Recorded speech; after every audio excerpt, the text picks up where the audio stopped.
Hospice of the Valley Dementia Care and Education Campus recently received a grant from the Maricopa County Department of Health to address growing concerns about Alzheimer's and other dementias in the community. Here with more is Dr. Maribeth Gallagher, Dementia Program Director at Hospice of the Valley. Good to see you. Thank you. So happy to be here. Well, we're happy to have you here. The Dementia Care and Education Campus, describe what that is. Yeah, so this is what we believe is the first of its kind, and it's sort of one-stop shopping, if you will, where people who live with dementia and their caregivers can come and receive education, also come together and socialize, experience the arts. On this campus is a big education building. That's a lot of our focus, but also an adult day club where people with dementia can come for the day.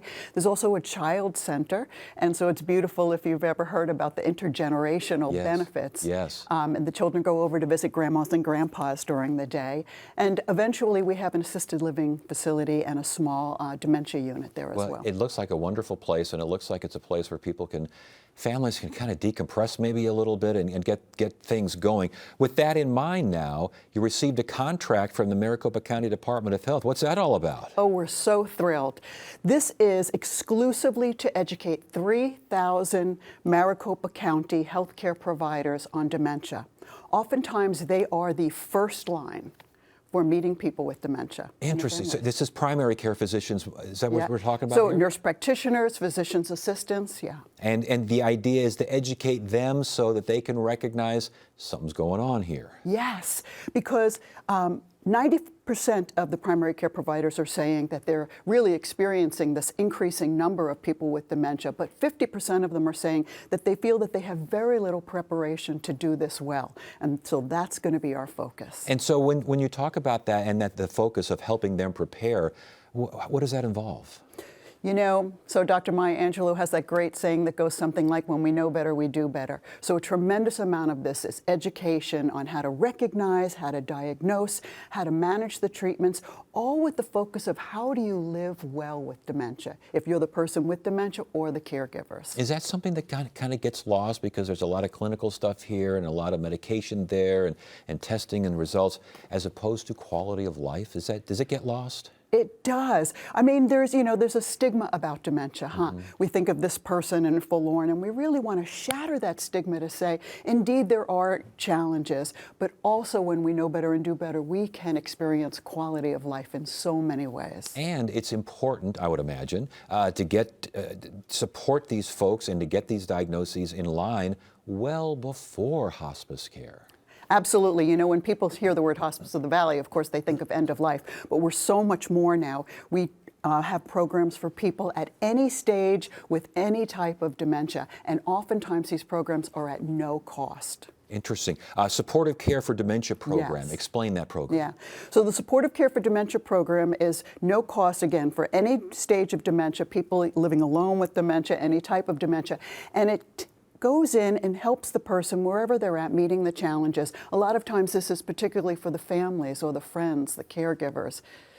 So you got them at home and with the campus, you got them if they want to make the trip over there. Same kind of thing going on? So on the campus, most of it is that they can visit. On Mondays, we have a memory cafe. I don't know if you know about those, but they're so much fun where people living with dementia and their care partners can come together as a community and experience arts and socialization. Then we have education, free education every Thursday morning. I'm teaching on many different types of dementia. And again, maybe using music. Yeah, oh, right? Interesting. Yeah. When primary care and other healthcare, kind of the first line of healthcare providers, when they get this information, I mean, is this new to them?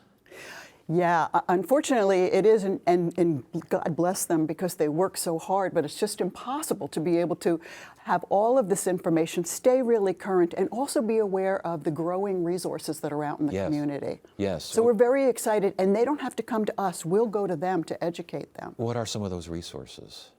Oh, just in the community, different legal and financial support, which is very important. We just did a story the other day, it's just a headline at least, that there's a new study that says maybe as many as 10% of adults over the age of 65 have some form of dementia, and 22% mild, But I mean, that's a lot.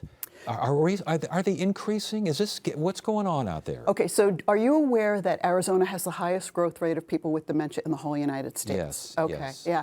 And then we say by the time people who reach the age 85 and older, approximately a third of individuals have some type of dementia at some stage of dementia. You know, when we think about Alzheimer's, so there's over 100 different types of dementia. Alzheimer's is the most common, and the greatest risk factor for Alzheimer's is age. Alzheimer's is the most common then? Yes. Are there different, I mean, when it comes to dementias, and are there different forms? Do they touch on Alzheimer's, most of them, or are they full-blown Alzheimer's? I'm not sure what you mean, but I know that probably 50% of people who have Alzheimer's also have what's called a mixed dementia. Maybe a little bit of vascular dementia, dementia with Lewy body. And obviously with an aging population, you expect more numbers, but is the rate increasing as well? I mean, it's proportionate to the population. Are we just seeing, and proportionate to that age group, are we seeing more of this, or is it pretty much the same as it always has been? We just weren't aware of it. Oh, that's $1 million question. I'm not quite sure. Wow.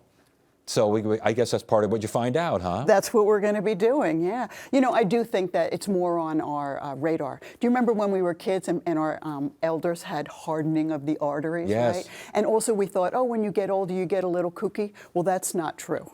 Yes, well, let's hope that's not true. And as far as the contract now, this from the county, this runs through next year? Yeah, so it's all for 2023.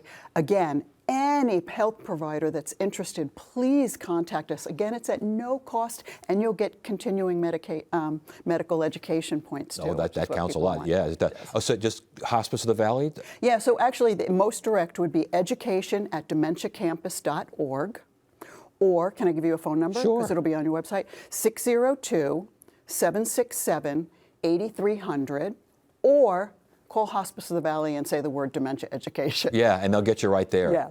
This is great information. Dr. Maribeth Gallagher, Hospice of the Valley, thank you so much for joining us. Oh, on behalf of Hospice, thank you so much. You bet.